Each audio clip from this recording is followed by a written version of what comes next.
Good afternoon, friends, colleagues, educators, students. It's a pleasure to be here. And I've only got 10 minutes, so I'm going to blast through these slides. I like to talk long, so normally this would take me about 45 minutes. We're going to go real quick. Unlocking gigawatt scale resilience from distributed energy resources. My name's Tallas. I'm the co-founder and chief executive officer of Solartility Energy. We are a licensed electricity retailer based in a startup company based in Calgary, also an AESO pool participant. And we've launched one of Canada's first PV and storage virtual power plants. Today I'll just focus in. We have hearing about a lot of challenges, a lot of risks. I'm going to focus in on one today, which we think virtual power plants is the greatest impact is large loads. The dramatic scale up of AI and EVs. Who here is a power ChatGPT user? Can I have show of hands? Who uses ChatGPT every day? There's quite a few. What about ChatGPT 5? Anybody try that out? That was launched yesterday. Another show? Anybody try that? A little bit less. So I didn't experiment with my presentation last night. Of course, I leave everything to the last minute. And this presentation was created with support from ChatGPT 5. All of the graphics, some of the analysis. So it's a test. Let's see how it goes. If the numbers aren't right, it's not my fault. So large loads, AI data centers, we've talked about a 16 gigawatt increase in Alberta. That's applications that have come into AESO for demand transmission service. So an incredible increase in load that is going to cause a lot of instability. It's a really difficult challenge. Alberta's the fantastic place. We are proud of our energy in Alberta. It's low cost, it's stable, and we've got a cold climate, so it's perfect for data centers. But how can we cope with 16 gigawatts? That's incredible. Alberta's peak load is currently 12 gigawatts peak load, just over. So if we add electric vehicle adoption to that mix, we've got a real challenge for grid reliability and stability over the next 10 years. How do we deal with it?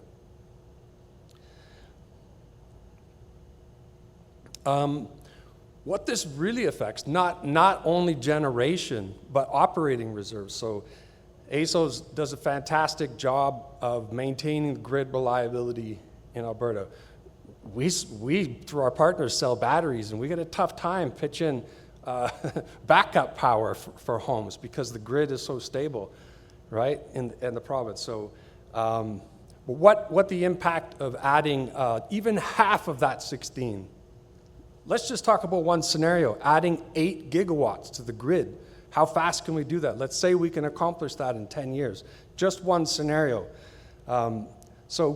Currently, operating a contingency reserves around the 800 megawatt. This is an estimate based on 7% of our peak load. Now, the proper way to calculate that is to use the WEC formula of 3% plus 3% and at least 50% operating reserves. This is a simple example.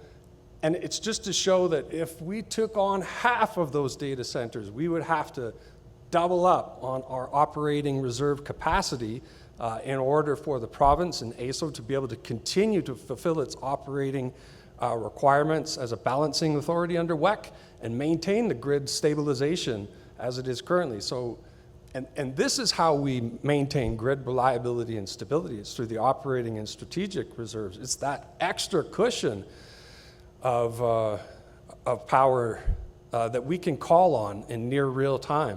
So doubling up on that capacity is a real challenge. Where can we get that from? One solution, and a big part of the solution that's happening worldwide, is through virtual power plants. This is what our company does. So we've got a virtual power plant solution, a DERMS, a distributed energy resource management solution, that connects DERs on the left customers at small scale, residential and commercial, and agrivoltaic facilities. We aggregate those resources, and then we contribute to grid stability through grid services. So I'm going to jump right into our projects. I've only got time to talk about 3 projects that we're doing in Alberta. Very, very exciting progress in the virtual power plant space. We think there's the ability and capacity in Alberta to scale up to a 1 gigawatt virtual power plant fairly quickly. So that's our mission, to be able to support that and support the ecosystem in Alberta to achieve that. First project, fantastic Canada First that we just announced on June 24th, a couple months ago, or almost 2 months ago, in Edmonton. A project that has great support from Emissions Reduction Alberta and was driven by Landmark Homes, who is a leader in the net zero home building space. It's Canada's first home battery VPP in a master plan community, and we're rolling out 100 homes. And talking about resilience, what was really unique is I was in Edmonton for this event to launch this solar and storage VPP. You can see the picture there. It's at Blatchford, so it's a redevelopment of the old airport in Edmonton. So all these folks came by to the location on June 24th in the morning to cut the ribbon and launch the project. Guess what happened? We had a utility failure that morning. It could have been more perfect timing. So actually, Keep Hills 2 natural gas plant tripped off in the morning, and ASO initiated a rolling outage through distribution, including EPCOR and ENMAX. So while we were cutting the ribbon on this project, the power went out, and our community was resilient and proved in real time that this is possible. So all those homes in the community stayed lit. We had power while they cut the ribbon. So fantastic timing. Normally a grid failure is not something that's fantastic, but in this case it was great because it just proved the model worked. Project number 2. We're very pleased to be doing an agrivoltaics research facility. So not only are we supporting the rollout of residential and small commercial virtual power plant, but we're also extending the virtual power plant capability to farmers and ranchers. So this is a project we're proud to work together with the University of Calgary to provide a research facility for agrivoltaics. So this plant is going to be built next spring with great broad faculty support from the university to do some primary research on cattle grazing combined with vertical solar panels. So we're also intending on rolling out Canada's first pilot of a commercial sodium ion. Why? Because it's really cold in Alberta. It gets down to minus 40. So this battery chemistry, we hope to prove that we can deploy it in cold weather down to minus 40 without a really expensive air conditioning and heating system. This solution's bifacial, so east-west facing bifacial panels also show that we can generate, backtesting show that we can generate 10 to 15% higher revenue than a traditional solar farm. So not only are we going to prove that we can generate power and still produce cattle, food production, we don't have to compete. There doesn't have to be a competition between agriculture and energy. So this is one thing that there's 17,000 cattle ranches in Alberta. There's still lots of no fences in our backyard. We're all still cowboys at heart. I don't know how many people joined at Stampede this year. It was pretty wild. Get your cowboy boots on. But we really want to promote this solution to Albertans to give them another choice.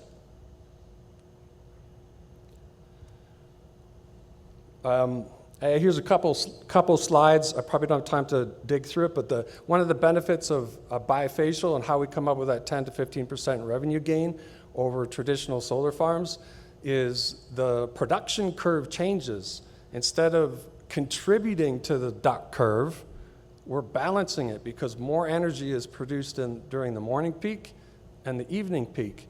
And it just so happens that that aligns with higher prices with the hourly market that we have in Alberta. So not only are we producing power when we need it, the owners and operators, the developers earn more revenue. So we think it's a better model than traditional solar.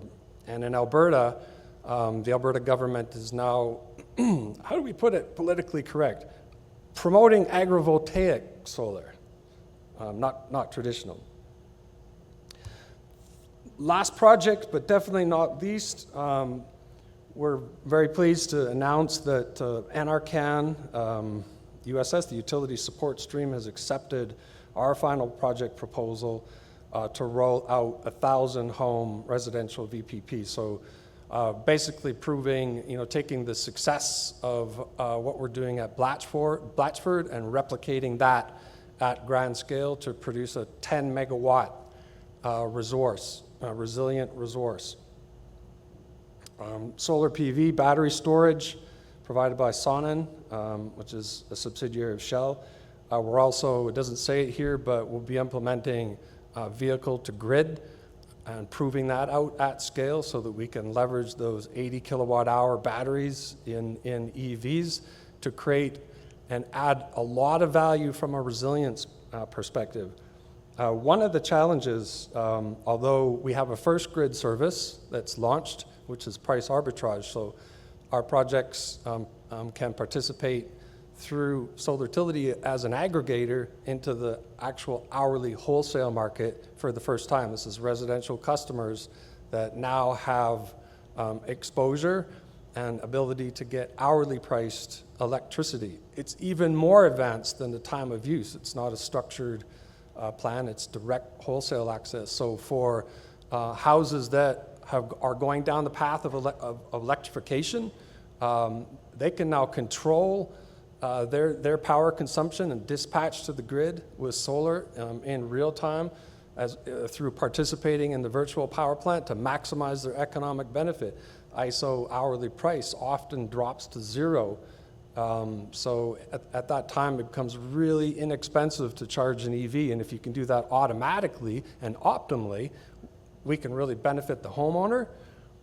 We can benefit everybody that participates in the grid, the operator, and the DFO. Everybody wins in this scenario of VPP. So we're really proud and hopeful that the federal government will support this project and allow us to take our virtual power plant to the next stage.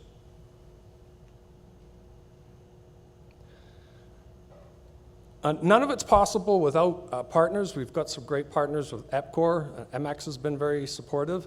And we're working closely with Shell and Sonnen to implement the virtual power plant. A special thanks to Emissions Reduction Alberta, who's been very supportive. Our projects don't need government support. They're standalone, but it really helps initiate and accelerate the deployment and adoption of renewable energy resources and to prove out that virtual power plants are an exceptional way.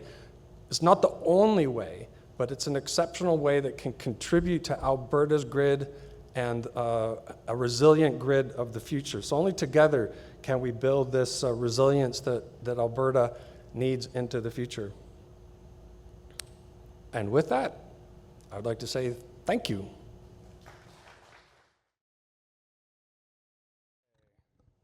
Hello, we are Current Crisis, and we are currently building a game to educate the public on grid resilience and safety. I'm Tristan, I'm the lead programmer on the project. I've worked on it for about 4 years. This is Owen, he's one of the lead game designers on the project. He's worked on it for about 3. So, first I wanted to start out with a quick overview of who we are. We are a vertically integrated project from the Georgia Institute of Technology, Georgia Tech. Basically what that means is before we graduate we have to do a project One of the ways that we can do that is the vertically integrated project, which just means that new students come in and are mentored by older students until they then become older students and they mentor new students. Basically, it's a long-term project. We've been going on for about 4 years now, and we are using it to make a game. Why a game? Mainly just because it's a lot easier to get young people and just people in general engaged with games. They learn better, usually, and yeah. So the project itself has enrolled about 81 unique students over a total of 195 different semesters. We are broken up into 3 different teams: graphics, programming, and game design. Each usually has about 12 people each semester, and those are further broken into sub-teams to work on each thing. We presented the game at, We presented the game at the Dataseum, which is just a museum about data at Georgia Tech, to about 175 visitors. And we also presented the game at the Seth Bonder Summer Camp, which is also at Georgia Tech, which is a summer camp that teaches underprivileged high schoolers how to code. So then I'm going to pass it off to Owen to talk to you about the actual game itself. Yeah. Hi. So the important question is, what is Current Crisis, the game? So Current Crisis is a grid simulation game in which you, the player, take on the role of the manager of a small and growing power company. Your job is to drop into this randomly, procedurally generated world, which is populated with a handful of cities and populations that you need to provide power to. So to that end, you need to do everything required for constructing generators, batteries, power lines to supply power to those cities within your network, while also keeping in mind the risks associated with things like natural disasters. One of our focuses is on how you can create that grid that satisfies your customers, while also minimizing the possibility and the impact of things like wildfires. Our focus is on wildfires now, but we want to implement a wide variety of disasters that could potentially impact how the grid functions and runs, and things that could be avoided given the right planning. Speaking of planning, this involves both real-time management and long-term planning, as you need to monitor the grid as it's running in real time, but also try to make decisions that are beneficial in the long run and avoid potential future consequences, especially in terms of disaster risk. Oops, I did the same thing. So this is a quick example of the progress we've made on the project in the last couple of years. What you see on the left is our first initial prototype of the game, and on the right is where we are now. As you can see, we've come a long way, and we're really excited about the future of the game because we plan to hopefully continue at this pace and create something really awesome. And I would also like to introduce you to a little bit of actual gameplay by showing you this video.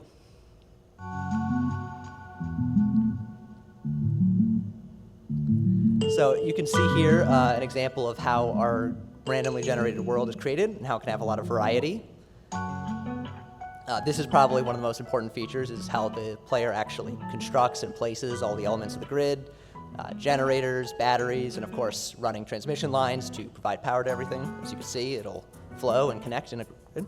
And it'll also create a generated populace with various cities around the map that you need to satisfy their demands. And of course, there are natural disasters like wildfires. These are the scenarios you want to avoid, ideally. All right. And one of the important elements of people playing this game is that as you're playing, you are making choices and choosing between trade-offs of different factors. For example, we have things like cost, safety, and reliability. We want players to make different decisions and take into account things like undergrounding lines is much safer, but much more costly. So different players will make different choices and will have different outcomes for their grid based on the decisions they make. And ideally, we want to try to learn from the decisions that a wide player base would make and how different people approach the grid and what results in the most safe and effective version of the power grid. The visual you see on the right is from the Dataseum mentioned earlier. This was a little proof of concept we did of measuring how people make decisions on the grid. This was done simply using some polls based on before and after playing the game and experiencing the choices they made. The red dots represent the before, and the blue dots represent the after of where people place themselves in terms of safety, cost, reliability when playing our game. And I will hand it back to Tristan. Yeah, and so why are we doing this? I'm sure that you're all thinking to yourself that this is the best game ever, and you can't wait to play it, but there's also other things. In addition to that, one of the biggest problems with the power industry is that not every piece of data can be shared. There's security risks, and we can't really say, okay, there's a vulnerability here on our power grid. But hopefully, we are divorced enough from reality that we can give out full data without having to censor things, while still being realistic enough that it's real data. But in addition to that, the power industry is kind of a black box to the public. Money goes in and power comes out, and people don't really understand what's happening, why their rates go up, their power gets shut off. Just recently, about a month ago, Fortis BC finally got their PSPS policy approved, which basically just means they're able to shut power off when they deem it necessary. But that was delayed for about a month because the public didn't understand what was happening, and there was public backlash. And so that's ultimately what we return to when we talk about resilience. There's a lot of measures that we can take, but a lot of those measures are going to require public support, whether that's because we need money from the public or just because there's going to be massive changes to the system. They need the public to understand how they can support initiatives or just why their rates are going up in general. And that's why we hope to bridge the gap between the public and the power industry. And finally, we have a QR code to our website and an invitation to email us any questions that you might have. Feel free to talk to us in person later as well. We will still be here. And yeah, in case you can't scan that website, it is currentcrisis.net. Thank you. Thank you all for joining us on the PitchFest today. I'll just kick it right off. And the most important thing I'll mention today is asset management for engineers by engineers. My name's Ted. I'm the chief planner, but also known as the CEO of Engineer Intelligence, and I co-founded this company along with a few of my colleagues because we saw a really broken market and an evolving planning environment, and really, to put it blunt, planning at utilities kind of sucks. Our vision is to enable and have asset management without subjectivity, where decision-making is a science. And our mission is to empower our customers, which are utility companies, to make the best possible system decisions. And I'll emphasize the word system as the core of that because our assets don't operate in isolated environments. Now they're interacting more and more with the extremes of those environments. So, key challenges in asset management. It used to be that asset management was only really around one thing: aging infrastructure, the condition of our lines is really bad, and that was it. It was kind of boring, right? It was where you went for a steady job, kind of meat and potatoes business. Now we have population growth, DERs, EVs, any other electrification that's happening on the system. Resilience, we heard a lot about wildfires, but there's also flooding, earthquakes, right? Extreme winds, ice loading. Everything that we're operating today wasn't built for the modern environment. Wildfire liability, like is our utility literally at a liquidity risk because of the kinds of risks that we're managing that we don't really know about yet? And so how can utilities be sure that they're making the right and the best possible decisions? Well, decisions are hard. And deciding not to do something is actually one of the decisions you make every day. Can you say you're spending enough where it counts? Where can you afford to delay? Where are you underspending? Do you understand your risk exposure? Most importantly, is it complete? Risk has been measured in utilities for 15 plus years now. Prior to the last few years, wildfire risk exposure wasn't at all factored into those risk profiles. How do individual projects impact grid performance? And regulators are becoming more and more strict to show outcomes associated with the investments that we're making. Just talking and hand waving and saying, this budget might get us there is not really enough. And can you monetize that? Can you really tell us what the net benefit of those investments are while recognizing the system impacts? What do you have to do to cut spending by 10%? Where do you do it? What if you only have a month to do it? These are all things that our utilities are asking themselves constantly, and BI tools and data science projects are really the way they do them right now. They're all disconnected. Today we heard about, and yesterday we heard lots about models. In many cases, these are siloed models which don't really give us a good picture of how the utility is operating as a whole. So what solutions are out there? ERP, EAM, there's alphabet soup of solutions basically out there. Every utility has one of these, or some of them have multiples of them. This shopping list is probably worth $50 to $100 million, right? And it takes multiple years to implement it, but we had to make better decisions yesterday. None of these solutions understand how the grid actually works.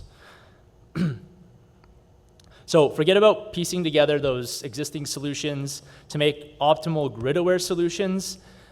We need to consider dependencies, simulate cascading failures, and quantify the performance metrics that we're going to be using for that decision making. Unifying asset data, risk modeling, grid topology, investment strategy, and creating optimal capital and operating plans is founded in understanding the system that you're modeling and understanding how all these different pieces connect to one another. Forecasting grid reliability, understanding the best ROI with those plans, all is founded ultimately in the system thinking approach that has to transcend beyond where system planning is using it today and make its way through the business planning process up to the regulatory process ultimately that makes those decisions about where the rates are going to increase and where they're not going to increase. So, engineered intelligence, built engine. Engine stands for engineomics. It's the blend and the merger of engineering and economics. And it really, how I say is it translates the engineers to the bean counters, the ones that are making these decisions that don't quite understand the nuances, but captures those nuances. So we want to forecast good reliability with confidence. We want to optimize our capital and O&M plan. We want to have scenarios at the touch of our fingertips. Today it takes 10, 12 months for a utility to come up with one plan. We want to have multiple plans and backups available within minutes because things change very frequently. Unifying planning and field operations. The second that you get a new condition indicator in the field, you should have a warning come up in your utility planning practice to identify a new issue that wasn't known before. Modernizing these workflows. Forget about all those different pieces. Those were built at a time for a system that used to operate in a different environment. Today, we need a modern stack, and there's a lot of brilliant data science teams and staff at utilities that are bridging the gaps today between those siloed systems in an effort to do a better job. Risk-based decision-making is the new standard. We hear, I think every presentation had risk in it, right? We want to be able to measure that risk, understand it. Am I running $100 million worth of risk, $200 million worth of risk? What is the distribution of that risk? Today in Alberta, the standard has been set with an approach that understands expected risk. It doesn't understand conditional value at risk. And that's really important when we're talking about disaster decision analysis, where really you're trying to understand the impacts of very high impact, very low probability events. Engine quantifies every risk and every dollar associated with the asset, customer impacts, safety, regulatory penalties, SF6 gas leaks, oil spills, wildfires, everything comes into one profile. Our grid connectivity model basically rebuilds the engine, the system as a digital twin. It uses a graph database and a node edge topology in order to traverse every single possible outage that could happen on the system and simulate the impacts, no different than you have in a fault locating system or an automated ADMS system. Our outcome forecasting is based on true impacts to the system. So I will be able to tell you if a customer that is on life support in their home is more at risk or less at risk than someone who is not. I will be able to tell you if there's a school or a hospital impacted by an investment or not. All those values of lost load are different and unique, and you need hyper-local reliability analysis to get to those those ideal and low-hanging fruits that reduce your risk the most. We also now bring in load forecasting. So here in the city of Calgary, we capture all of NMAX's AMI data and roll and aggregate that up to identify where capacity investments are going to be required. Because the one thing about these value drivers or these investments is that not one investment relies on only one value. So it's not just about reliability or just about wildfire. Very infrequently will one of those drivers actually pencil out to a business case. You need to layer things on so that you're not actually replacing an asset and then 5 years later coming back to upgrade it. That happens all the time at utilities.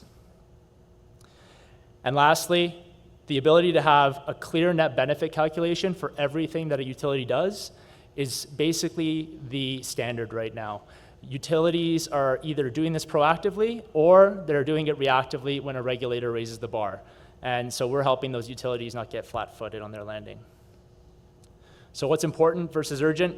We're not just talking about the risk today. We're talking about the risk relative to other assets, forecasted grid performance. We do 200-year life cycles on all of our asset analysis, and we identify the optimal point at which risk starts to outweigh the cost to continue to operate the system as is today. Every single asset, our largest system that we've modeled is 6 million assets. Every single asset has a plan. Every single asset has a plan after we've implemented it, and the first thing that our utilities are able to see is what their actual risk exposure is. So we're able to help them allocate optimally. We use a risk spend efficiency optimization and combinatorial optimization approaches in order to levelize plans. And now, once we have our baseline, we're able to evaluate modern investments, like how many pole replacements do we buy ourselves worth of reliability by adding a battery at the end of the line? Those are all things that we can now start analyzing systematically. Some of the benefits. Our capital efficiency metrics have indicated that our clients are getting 10% more benefit and reliability for the same amount of spend. Productivity, well, right now, most utilities can't really even hire the people that they need to do the planning that needs to happen. So we're saving them. One of our customers said that the engine is the analyst I can't hire. And we're saving hundreds of thousands in costs in external planning services. We're fortunate enough to work for all but one of the Alberta utilities, as well as some of the largest utilities in the world, including Entergy, which is a Fortune 500 in the US. So that's Engineered Intelligence. Thank you for listening to me today.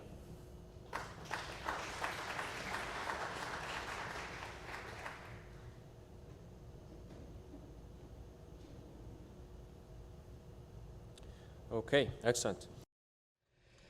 Well, good afternoon. As I am between you and lunch, I'm going to try to keep it less than 10 minutes or so. I also wanted to thank Dr. Masood and the team for accommodating me because due to my check-ins, I have to be at the airport by 1:30, and so I have to leave right after this talk. But I thought I would take a moment to explain who Synoptic is and what we're building, and some of you are users of Synoptic already, so it may not come as a lot of surprise, but Synoptic is really trying to build the largest real-time global platform for the world. So a lot of places, real-time data is not available, it's not easily accessible.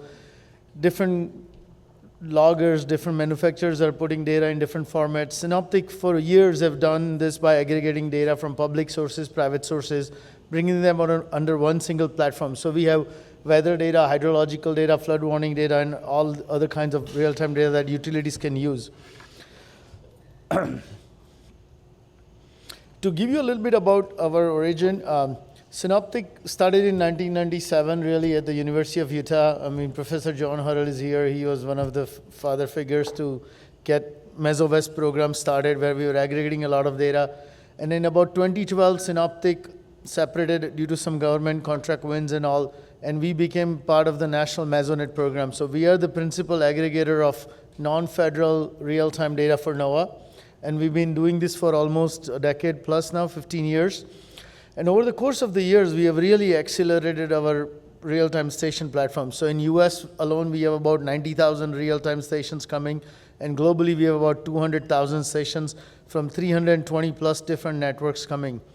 We're also registered as a public benefit corporation, so we have a lot of open access program for students to come in and take some data for research and all that. We do that as a free of charge.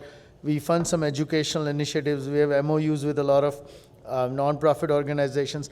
But we also do a lot of work with many AccuWeather, most of the weather forecasting companies, Fortune 500, Microsoft, Amazon. Almost most of the utilities out west are now Synoptic's partners. Not only they're contributing data to us, but they're also taking a lot more data back in the return. So the platform has grown, and we're adding more and more stations. Like this year alone, we have added about 20,000 new stations.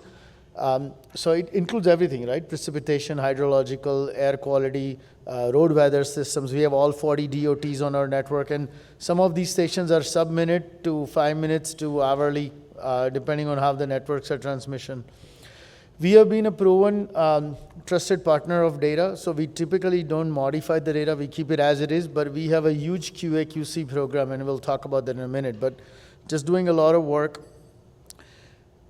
In this session, in yesterday's panels, fireside chats, and today's panels, we've seen that how weather data is so critical to utilities, right? And most of the utilities are leveraging Synoptic services. We provide monitoring of real-time weather conditions during times of heightened risks. So all the fire weather data is also available at Synoptic. And I highly encourage you to visit synopticdata.com, or we have a really awesome explorer tool called viewer.synopticdata where you can explore all the data in real time, plot, graph, do things. The API is very friendly. You can easily use it and trial it out. Using Synoptic's historical data archive, we never delete data. So we have data going back to 1997 for certain networks, especially METAR, Synop, and some of the RAWs and some of the data networks. Some we have, since we started ingesting, some companies we work with and we backfill their networks, so we'll have data going back 10, 15 years. But typically we have, most of our networks have data going back 10 or 15 years. So it's good for machine learning, AI applications if you wanted to use those type of data. But yeah, this data can be used for grid resilience, safety, compliance, planning for resources during storm events. As I mentioned earlier, we have diverse data sources. So this is the coverage. The blue are the restricted network. The reds are all the open data sets. But all these data is available through our API service. And we have partnered with most cities, counties, utilities, many large federal networks. And the biggest value add for Synoptic is really that you get all this data from a single source. So you want hydrological data versus precipitation versus soil moisture, agriculture, a lot of the data sets. We have about 170 different variables available from over 300 plus networks. So a lot of diverse data sets, including some aircraft data, MDAR, TEMDAR. We have partnerships with all of that. So upper air, drone data, meteorological data, we have all of that also. And we're ingesting more and more new data sets. But again, so far more than 3, and we are continuously ingesting. So every week or 2 weeks, our team is ingesting a new network. We're working with providers, many cities and counties, sometimes even small public utilities with 10 or 15 stations will come and say, please host our data, and we take that and we make it available. We also provide a data hosting or infrastructure as a service. So for many smaller utilities, they may not want to have any infrastructure. They may say, just you ingest the data, do all the QA, QC, and give us a real-time API feed. So we have specialized in that. We can take the data, we can ingest the data, and then we can secure it out in a cloud storage.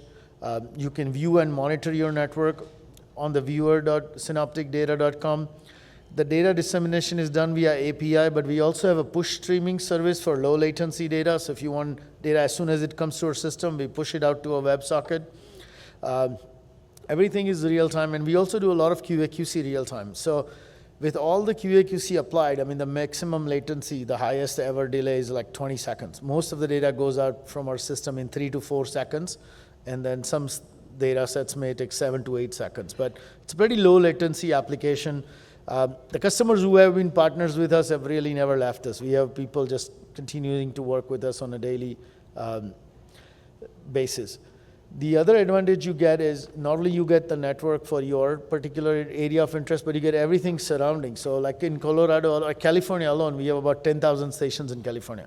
So you can come to one source and get 40 networks, 10,000 stations in a single API. And you can do that every 5 minutes or every 10 minutes. And there's no limit how many times, how often you can poll or get any data sets.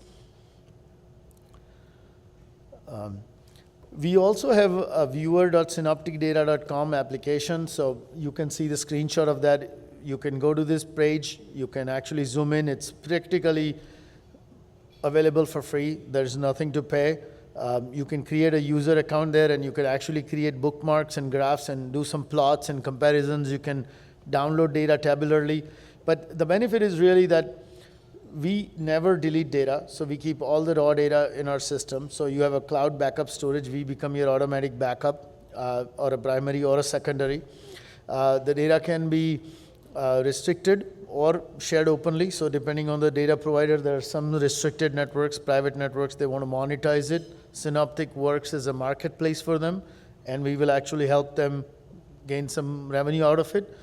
Majority of our data sets, 90% or more, are open data sets. We encourage open data set. We believe in the WMO unified data policy, so we want to make sure that as much data we can make open and make it available to the community, the better. Redundancy and reliability. I mean, because we are on AWS cloud architecture, we offer about 99.99% uptime guarantee, and it's a very reliable. We are backed up on, supported by dual zones on East and West, both on Amazon. So, and because we serve NOAA, we are always making sure that our system is operational and running fearlessly. As I said, quality control is a huge value add. So we run about 8 to 10 types of basic QA/QC checks, which is historical, persistent, all of that. But all of that is done, and that way it saves a lot of time, because raw data don't always fall into, there's a range check or a historical check or a persistent check. We do all of that in real time. Customer support. One of the other things is, there are a lot of places sometimes to go and get some free data, but Synoptic has a very dedicated customer service team. So we track each ticket that comes in and how often we actually not respond, but resolve. And about 80% of our tickets are resolved in the first 4 hours. And so we provide documentation, good support. So when you're running mission critical systems, you want to make sure that you're being supported and you have someone to call and talk to and understand the data needs. So Synoptic offers that. We have a great technical support team. As I said, products and services, we have a weather API. Last year, there were over 2 billion API calls made. So on a monthly basis, we have over 200 million API calls coming to us. It's super fast. You can get concurrent users and concurrent calls happening up to 100,000 reading stations at a time. Super easy to use, extremely well documented. It's all available on the website, and it takes like just 30 seconds to activate a trial and start playing with it. As I said, we guarantee 99.99% SLAs, especially to our utility customers and all the large players that work with us. Supports AI, ML, nowcasting, validating weather models, detecting anomalies, and filling spatial or temporal gaps. So a lot of good benefits. Importance of QC, basically quality data is essential. We've heard that in numerous talks today, how weather data is so critical, timely weather data with the right quality checks. We also have a stats and percentile service, and all QC is done in real time. So, basically physically implausible data are flagged with range, rate of change, persistence checks. We even have a wind gust quality factor, which not many people have it. And last but not least, we just launched for the utilities a stats and percentile service. So this is a real-time service that gives you daily and monthly statistics, percentiles analysis, which value of your wind falls under which percentile. So all of this is really available for demos and free trials and all of that. I would highly encourage you to use it for your applications, or if you have data that you want to bring on and in return maybe work with us to get a lot more data sets, we are available. So we work with all major utilities right now, Exelon, Xcel, Pacific Core, SDG&E, PG&E. They're all our clients. It's great to work with everybody. And then last but not least is the data viewer, which has dashboards and notifications. So there are many utilities who want a dedicated dashboard to monitor the network. You can create dashboards. If the values go out of quality range or quality checks or latency delays, you get a flag or an alert or an SMS. So many people love these features. So I really encourage all of you to try it out and take a look at it. basically, yeah, it's really a one-stop platform for environmental data. I mean, every year we're growing these data sets. They're available through API or downloads or CSV, any format you want. So highly encourage you to look at it, and please stay in touch, sales@synopticdata.com. So thank you so much. I really appreciate it. Thank you so much. Thank you. I appreciate it. Yeah, thank you so much. My name is Austyn Nagribianko. I'm a power market analyst with Arcus Power, and I'm going to be presenting on Arcus Power's, sorry, I can't seem to do this right. On Arcus Power's data to dispatch, how Arcus Power predicts, optimizes, and secures the grid. So today's electric grid is evolving faster than ever. There are over 20 times more assets and market participants than a decade ago, many of which are integrating new technologies that can respond in subtransient time intervals to market signals and are interconnected beyond the fence. The challenge is utilizing the massive amounts of real-time and historical data available to maximize productive electricity consumption within our customers' operating constraints.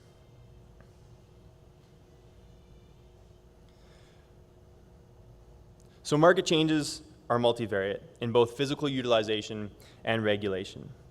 Wholesale electricity prices in European and American markets rose by 30 to 40% from the first half of 2024 to 2025. Globally, renewables are set to overtake coal power by the end of next year. In Alberta, electricity rates increased 34% between 2022 and 2024. EV sales doubled, pushing reserve requirements up 25%. And considering for the market changes expected in Alberta in the next coming years, we believe that there are opportunities to both optimize within the current market landscape and navigate tomorrow's market with intelligence. By leveraging our three pillars, comprehensive power market data, precision forecasting, and ISO-compliant dispatching, customers can avoid tariff penalties and high prices with the lead time to properly utilize productive consumption. We use historical grid data, weather and demand forecasts, and augmented features to feed cutting-edge statistical and machine learning models to capture market uncertainty. These forecasts help to optimize dispatch instructions for every unique resource, from commercial battery energy storage systems to solar power generation. Since 1998, Arcus has been collecting and maintaining power and energy market data, expanding from ISOs across Canada, the US, and globally. Arcus maintains North America's largest, most detailed power database, comprising of billions of data points covering price, demand, and weather for forecasts and historical data, all in one data lake. Recently, we've migrated our data for cloud access on Snowflake to broaden the speed, utilization, and availability of our data. On top of our vast pool of data sits Arcus's forecasting and optimization infrastructure, where expert power market analytics and advanced statistical and machine learning model deployment results in industry-leading price, load, and coincident peak forecasting. Beyond the scope of traditional forecasting, Arcus is exploring new technologies to allow for longer prediction windows with high resolution and market volatility insight. We're venturing into new forecasting techniques, probabilistic forecasting to capture market uncertainty, long-term coincident peak forecasting to optimize downtime and maintenance scheduling, and language models to provide real-time power market analytics. Arcus Power is looking forward. As was mentioned in some of the earlier discussions around AI, confidence in forecasts can only extend so far when you're purchasing from a third-party vendor. Arcus believes in consumer-driven decision-making, and therefore future projects will look to democratize the forecasting process by involving customers using their unique operating characteristics and goals. Whether it means limited downtime or specific price signals, Arcus is looking to integrate with customers in the full process workflow of demand management.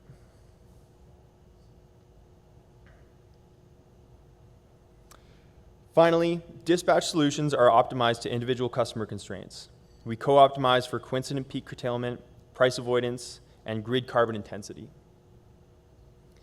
We're engaging with industrial load customers to plan in the short and long term with confidence, energy traders to benefit while contributing to more predictable market prices, and virtual power plants to dispatch into energy and ancillary service markets simultaneously.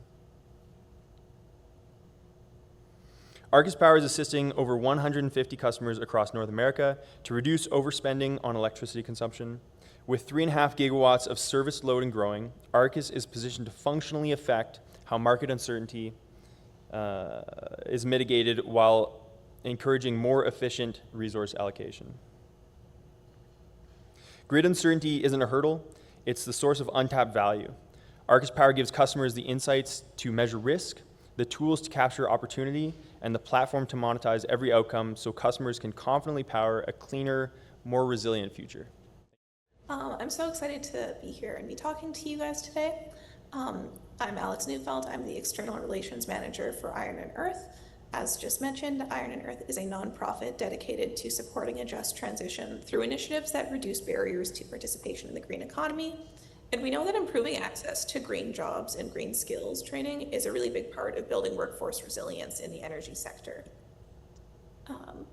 Demand for workers with green skills is growing faster than training can keep up with, and workers with green skills on their resume see a 54.6% higher hiring rate.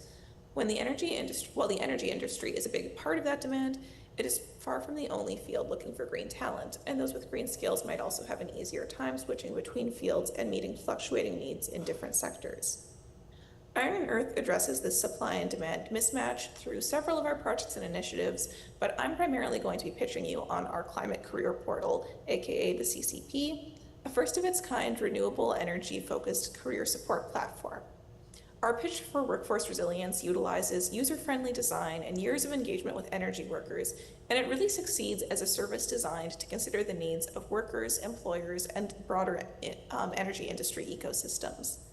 Now, I'm going to get right into what makes our portal so effective and successful, but I think it's first helpful to know a little bit about where this initiative is coming from. So Iron&Earth was founded by former fossil fuel workers as a response to both environmental unsustainability and labor unsustainability. Many careers in fossil fuels are shaped by very severe boom and bust cycles and certification ticketing systems that can really prevent worker mobility and advancement. And this leads to a large population of workers who can really struggle to adapt to major economic changes. For these energy workers, lowering barriers to enter the green economy and fill the growing demand for green skills opens a lot of doors into the broader energy industry, especially in the renewables industries. The Climate Career Portal is designed to support workers in a wide variety of sectors, helping them to weather shocks and shifts in their transition to a green career. And it starts from long before they actually start making their career transition. CCP's services fall under 4 categories: plan, prepare, connect, and apply, which map onto the overall trajectory of many of our longer-term users.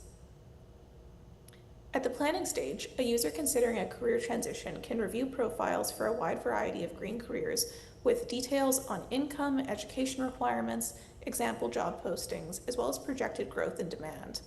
They can use our made in-house planning software, the Climate Career Blueprint program, to keep track of their previous work experience, new training opportunities, and our job postings to make a concrete plan for their transition. While I have a pretty straightforward blueprint on the screen, in practice users often create very complex charts that envision a wide variety of career possibilities across different sectors and roles. And it really allows them to see a career in the energy sector as something that can be very flexible, with multiple visions of success. They can also utilize Skill Hub, which is a partner software that harnesses AI to summarize work histories in a way that speaks best to employers. Once users have a solid plan for their career change, they can start to prepare, using our training portal to connect with education resources, webinar sessions, and profiles of different energy markets. As you can see from this screenshot, that includes formal post-secondary programs, as well as more short-term training opportunities, like the week-long training sessions offered by our own renewable skills initiatives. Training programs and job postings can then be saved and organized into the blueprints, so users can really map out a multitude of options and career paths and sort of plan out where one particular training program might bring them, whether that's a wide variety of job opportunities or something specific. Our energy market profiles also help users to better understand their potential careers in the context of broader sectors and industries, and it gives them a better sense of how training in one field might transfer or not transfer into another. A lot of our resources specifically talk to fossil fuel workers about the skills from their sector that might be a lot more transferable than they've been told that they are. We take this kind of industry education very seriously at Iron&Earth. One of the experiences that led our founder to create the organization was working in a machine shop that serviced both wind farms and fossil fuel extraction operations. And so really, he had this experience of getting to see that there are not sort of clean divisions between these sectors, and there's a lot more opportunity to move between them than workers are often maybe sort of clearly told or sort of as is implied by their employers. Encouraging energy workers to consider flexibility and transferable skills from the planning stage enables a labor workforce that can really meet shifting needs. Our users can then also connect with our climate career mentors. Iron&Earth's network of climate and energy professionals come from a wide range of fields and are ready and willing to talk to job seekers about their experiences and give advice on how to make it in the net zero industries. We are also always looking for new mentors, so if you want to pay it forward with your own energy career success, please contact us. This is often the service that our users appreciate the most and that gets the most sort of utility in terms of helping our users really land careers. Career transitions can be very intimidating, and it can be very difficult to get good advice if you don't know someone in your target industry. Our mentorship sessions only take an hour, mentors are compensated for their time, and they have huge impacts on career transition success. When users feel ready to start applying, they can then use our green job board, which is updated frequently and covers a wide range of fields, both blue collar and white collar, and it's used by plenty of employers, big and small. Like the training programs, jobs can also be saved and mapped in the Career Blueprint program, giving solid tactile visions of potential career options in different sectors. But we don't just host job postings, we also keep boards of active net zero projects, employers in the field, and grants and scholarship programs for those whose career plans might include additional long-term education planning. Our solution for workforce resilience doesn't just serve those who are dealing with current or imminent unemployment, but those thinking about long-term career plans, those who are biding their time for the right role to show up, those who might have a really long way to go to reach their goal and need a lot of resources to figure out what it looks like to get there. Our solution can also help employers better understand broader trends in the energy labor markets.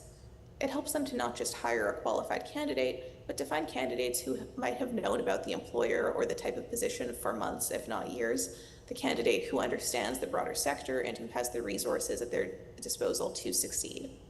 In the energy sector, careers can be very specialized and feel very specific to their geographic and infrastructural contexts. Shifting demands and challenges, including extreme weather events, diversifying energy sources, and changes in rates of retirement or training might be seen as threats or as destabilizers. But these circumstances can just as easily be opportunities for flexibility, for growth, and for exploration when we develop systems of knowledge sharing, support, and long-term planning. And that is my presentation for you. I am Alireza. I am master's student under supervision of Dr. Hamid Reza Zaripur. My background is software engineering, and my research is also related to studying the impact of wildfire smoke on solar energy production. I am excited to share a project that we have been working on over past several months. And this is a QR code, and the address is data.wirecenter.org. Feel free to scan the QR code and open the data portal on your phone. Hopefully you can, explore the features. It's responsive, and you can, see the features in your mobile as well. This portal was built through the collaboration of Wired Center members from University of Calgary, University of British Columbia, University of Utah, and it aims to fill an important gap in our research research community. Today, I'm proud to present the Wired Data Portal, a platform designed to support researchers who are working on wildfire energy infrastructure, forecasting, etc. I have an online demo, but I created just few slides to share some ideas that we had and the vision of the portal. So the challenge that we had, the data collection is always the most important and critical steps of any data-driven research. So all of us have been involved in collecting data, and we have spent days or weeks and months on collecting some data. And some points, we realized that that data is not accurate. So it is, incomplete, inconsistent, or low quality, or in some cases that we find high quality data we are not able to share with other researchers in the community or even in the team. We have these challenges in our team, and I think you also have been involving these issues and challenges. And so the result is, wasting the time and the repeated work by several researchers in different areas, and missing communication through the findings. So we were looking for a solution. We created, I wanted to just share the vision, the idea that we had. We wanted to create the central page we called Portal, because it is a kind of entry point, entry gateway. So it is, so the researchers, we need, a central place where researchers can share and access high quality data and reliable data sets and share in the community. So this is exactly the role of the portal. We are not going to host the huge amount of data sets. We are going to route the researchers to the right place. So this is exactly the definition of portal, data portal. And in our case, it is an online gateway where the right data can be found, trusted, and used collaboratively, making it easier researcher to connect, share, and use. So we have built this data portal, and this is an MVP. It means that we started like, I don't know, 3 or 3 months ago, and we have built some features as an MVP. So it's still under the development, and we have built some features. We built some spatial and temporal visualization for power plants, fire smoke, and also for fire detection and monitoring. So you can easily, all these data are real time. Fire smoke is a forecast for next 2 days, and you are easily able to select on and off the layers. These are some layers, and interestingly, we were able to integrate this spatial visualization with temporal visualization. So you can easily click on a power plant and see the generation and download data easily. And the other feature that we focused on was building a secure dataset sharing. So we created concept of like organization, collection, and datasets. So all researchers are able to submit their datasets, so we can collect high quality, trusted datasets in our portal. And there is, a simple like approval process right now that, to make sure that the data is in a high quality and good. And we can actually, in dataset we are able to upload file or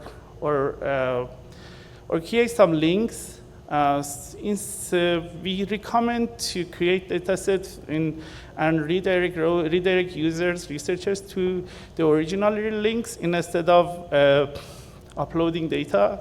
As I mentioned, we are not, going to be in a storage for huge amount of data. So I'll show these features.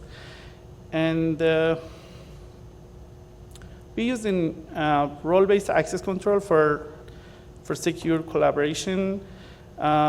This is just a technical diagram. I just wanted to mention that currently we are using AWS serverless architecture. So we are using API gateway, Lambda, DynamoDB, SNS, SQS, and S3 for our architecture. We also have a discussion with Dr. Valerio and his team to migrate on another infrastructure, low-cost infrastructure. We also use Auth0 for authentication and authorization, and the React application that is deployed on Amplify hosting. Yeah, I also wanted to have a special thanks for our contributors. So Dr. Hamid helped us a lot for envisioning and creating the roadmap where we should go and where we shouldn't go.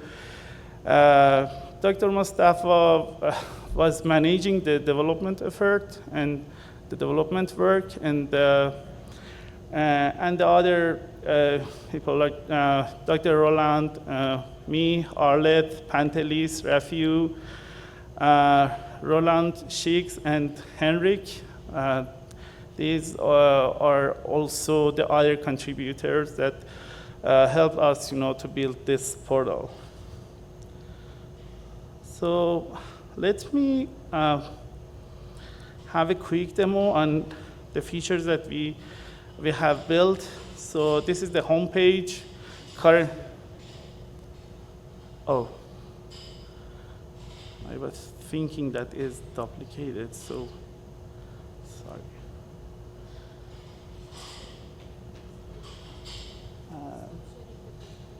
I stopped the shading, but again, I think. But it's still. No. It's still complicated.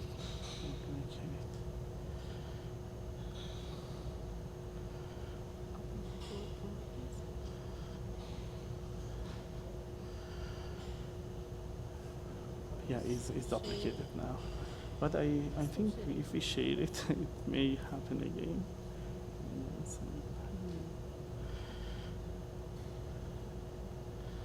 You mean because we are sharing our screen? Oh, maybe let me check. It's okay. No, Yeah, you should have it now, right? Yeah, all good. So, yeah, this is the home page that we provided some information about the portal. And we have two main features that I'm demoing today. The first one is the visualization. I cannot say that is map visualization, but it starts with the map. But we have also integrated some temporal visualization in the map. As you can see, we have multiple layers here. The first one is fire smoke forecast that you can see it's kind of an animation. If I stopped it, it's doesn't show the animation. So it shows the smoke across US and Canada. The data has been generated by UofC, University of British Columbia.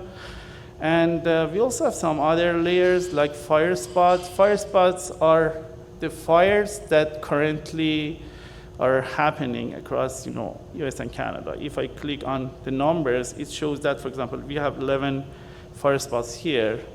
And if I click on the numbers, I can see the fires. The other layers that we have are power plants. We have visualized different types of power plants. We have gas, solar, coal, oil, hydro, wind, nuclear, and others.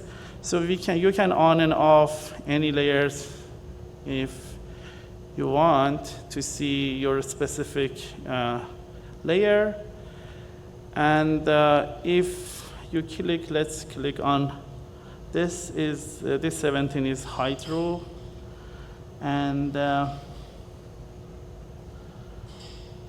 for example, these are some hydro power plants. If I click on the marker, I can see the more information about the power plant, and also I am able to see the available data streams for this power plant. If I click, for example, this one is showing that this is in 1 hour average, the hourly average data stream. If I click on it, I can see the temporal, the generation. Let's select another, for example, solar. This one is solar. And as you can see, this is the generation for last week. We also have a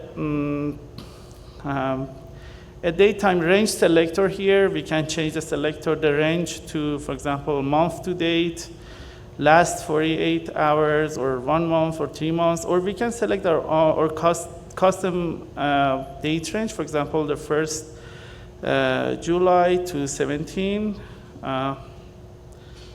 and apply it, so I can see, the new generation map. We also have some features, some fancy features to switch on bar or scatter, and we are also able, to change some, colors, theme.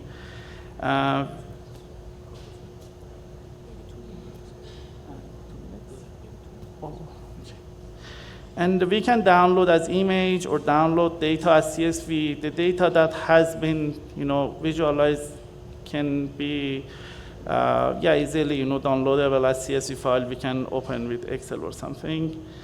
And I also wanted to show you that you can easily search your specific, for example, Barlow. This is specific power plant, and find it on the map and see the generation. The other part that I wanted to show quickly is data portal, data catalog. Data catalog is built to share data, so you can easily create your own data set here, or search with this filter and on the existing data sets. And we have some collaboration tools like comments here, and we can description. And we have a lot of information, like this description is in Markdown. So if I edit this, I can edit in Markdown format. And we also have some metadata like content information, metadata, and also this is really important, keyword and also links. We can have different links and files. This is unlimited, so let me quickly edit this one. So if I edit this one and navigate to related URLs, I can add any URL I want here, so this is not limited. And I can also add any file I want. So this is also an array and unlimited, so I can upload my own files or add my own, links, URLs to the data set. So this data set can be shared with the other researchers, and we have also a simple approval process. And these data sets are maintaining through a concept that is collections. This shows that we have a collection whether that is maintained by, for example, UofC is the organization name. If I click on it, it filters all data sets on this collection. The collections and organizations are managed by admin users, so researchers are only able to submit data set or explore the existing data sets and download or redirect to the URLs specified in the data sets. Thank you everyone. Our first question is for Engine. It asks, when you monetize risk, how do you quantify safety in terms of dollars? Yeah, that's always a hard one. So most utilities that are using our software will assess the likelihood of failure under, a failure mode tree that goes down to 0.001%, being a circumstance where a catastrophic failure and then there's a human standing next to it. And then the Department of Transportation in the United States issues a value of a human life, statistical value of a human life. So typically we use that value. Obviously, it's a touchy subject and not all clients want to monetize that particular risk. You can make it higher, you can make it lower. It really comes down to your assessment of the value of that utility worker being there. Thank you. I appreciate it. Our next question is for Solartility, and it's kind of like in the same context. The question asks how much time an AI data centers will save with a VPP instead of a typical behind the meter. Are there supply chain issues with VPP? It's a good question. The data centers primarily are requesting transmission connected load. So VPPs and distributed energy resources that are connected to distribution might not be able to directly supply the data centers, but can contribute to resilience from an operating and strategic reserve perspective. The WEC standard to be a balancing authority from ASO's perspective requires to maintain a certain level of strategic and operating reserves, power that's readily available so they can do the great job of balancing the grid. So what a virtual power plant does, so I'm answering the question indirectly. Virtual power plant resources, a gigawatt of virtual power plant that's distribution connected in Alberta could support that reactive or elastic demand and requirement to either increase dispatch or reduce consumption in real time. So virtual power plant, the way it contributes to resilience is in fact, it's basically the same as a spinning reserve. It can react, batteries can react in almost real time. So to sum it up, it's not directly powering those plants, but indirectly supporting the resilience of the grid because of the increased requirement. Excellent. Thank you, Kelly. I appreciate it. We have a question for Arcus Power as well. The question essentially asks about your subscription tiers, if there is any discounted price for researchers, for students to access your services. Well, that's a great question. I'm not on the sales team, so I'm going to speak off the cuff, but I know Arcus Power does support research through its platform. Yeah, I'd recommend whoever asked the question to reach out to Arcus Power. I think we've got a contact on our website. You can probably ask those questions. Excellent. Thank you. Short and easy. So I have a question from Current Crisis. I love the idea of designing a video game around the topic. I'm curious how did that come up? Like, why would you select the medium of a video game among all the possible mediums to both raise awareness and find mitigative solutions for grid resiliency? So yeah, so our boss, who's an electrical engineer, made a simulation in MATLAB back in 2020 at the beginning of the pandemic, and it was very game-like. And then that was when he started the project. I mean, for the two of us, we were already game designers, so it was more that the project was already a game, and we were coming in to help make it.